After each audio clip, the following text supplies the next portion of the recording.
Isroil bosh vaziri Benyamin Netanyahu Birlashgan Millatlar Tashkiloti Bosh Assambleyasida nutq so'zlash uchun minbarga chiqishi bilanoq juda ko'pchilik zalni tark etdi. Taxminan 100 dan ortiq diplomat zaldan chiqib ketganligi aytilmoqda. Ular nafaqat zalni tark etishgan, balki Netanyahu gapirayotgan paytda shovqin ko'tarishgan, hushtak chalishgan va shu orqali Isroil bugun G'azo sektorida olib borayotgan noinsoniy xatti-harakatlarni qoralashlarini bildirishgan. Please order in the hall.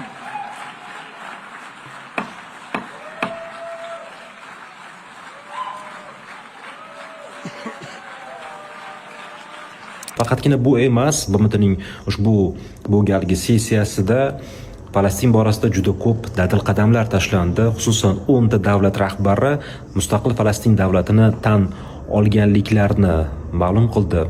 Ular demak Fransiya, Belgiya, Buyuk Britaniya, Lyuksemburg, Malta orollari, Andorra, Portugaliya, Avstraliya, Kanada, Monako kabi davlatlar va ushbu mamlakatlar orasida Birlashgan Millatlar Tashkiloti Xavfsizlik kengashiga a'zo bo'lgan ikkita qudratli davlat, ya'ni Fransiya va Buyuk Britaniyaning borligi juda ham muhim. Ayniqsa Buyuk Britaniya tomonidan mustaqil Falastin davlatining tan olinishi bu umidlarni kuchaytiradi.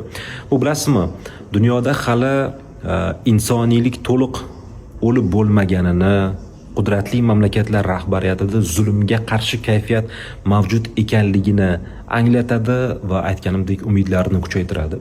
Va bu Falastin, ya'ni mustaqil Falastin davlati tan olinishini tezlashtiradi. Bugun 157 taga yetdi, demak Falastinni mustaqil mamlakat sifatida tan olgan davlatlar va umid qilamiz bu jarayon juda tez orada amalga oshadi.